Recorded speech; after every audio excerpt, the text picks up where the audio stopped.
यहाँ ये भी समझना जरूरी है कि जब दांव पर अयोध्या की सीट थी तब बीजेपी सिर्फ विकास के भरोसे थोड़े ही थी।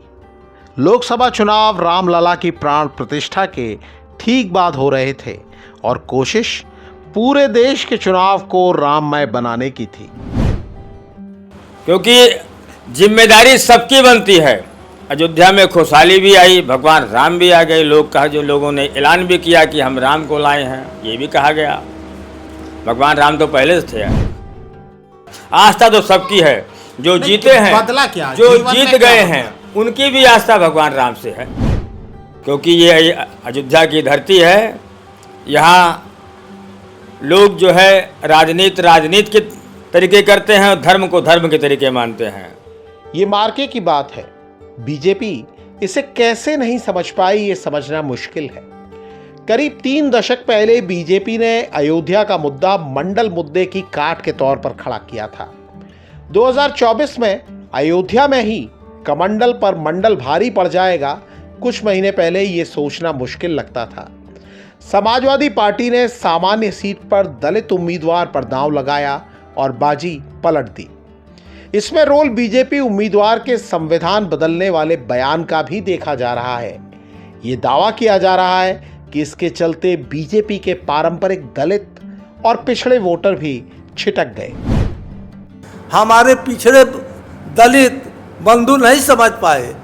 तो आपको लगता है कि ये जो बात लल्लू सिंह ने कहा चुनाव के समय, वही टर्निंग पॉइंट हो गया इलेक्शन को लेकर? वही हो गया।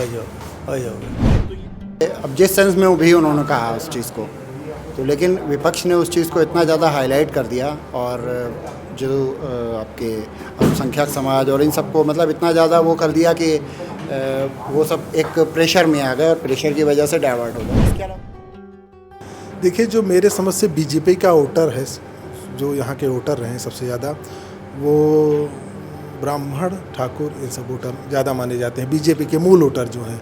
लेकिन बीते 10 सालों में से, जब से मोदी का राज आया है, जब से तमाम योजनाएं गरीबों के लिए बनी है, तब से वोट बैंक बीजेपी में ट्रांसफ़र हुआ, जो बीजेपी की जीत का कारण बनता चला गया।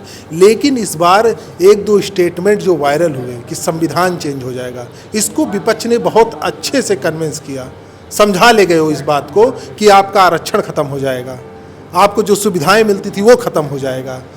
ये उनके दिमाग में बात भय कर गई और इस वजह से इनका वोट नहीं। कांग्रेस नेता राहुल गांधी हो या फिर समाजवादी पार्टी प्रमुख अखिलेश यादव, दोनों का दावा है कि अयोध्या ने भारतीय जनता पार्टी को संदेश दिया है।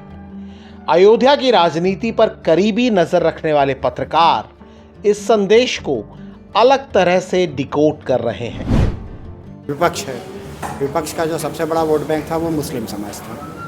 और मुस्लिम समाज अभी तक क्या होता था, बढ़ता आया था कैसे, इन द सेंस जैसे कांग्रेस अलग लड़ती थी और जो आपकी आम आदमी पार्टी अलग होती थी, सपा अलग होती थी, तीनों के अपने अपने वोटर्स जो वो अलग अलग होते थे। नहीं, ये तीनों के पास मुस्लिम वोटर्स बहुत अच्छी संख्या में हैं, ठीक है ना। और इसके अलावा सपा के पास एक यादव समाज भी है। तो जो ये मुस्लिम वोटर जो 3 जगह डिवाइड होते थे, इस बार गठबंधन की वजह से वो सारे एक जगह कलेक्ट हो गए। तो ये एक बहुत बड़ा फैक्टर बना कि सारा उनका वोट बैंक जो कलेक्ट हो गया। जानकारों का दावा है कि समाजवादी पार्टी ने कांग्रेस से गठबंधन कर वोट बांटने से रोके और पासी समुदाय का उम्मीदवार खड़ा कर बीजेपी के वोट बैंक में सीधी सेंध लगा दी। यहां इस समुदाय के करीब 1.5 लाख वोटर हैं।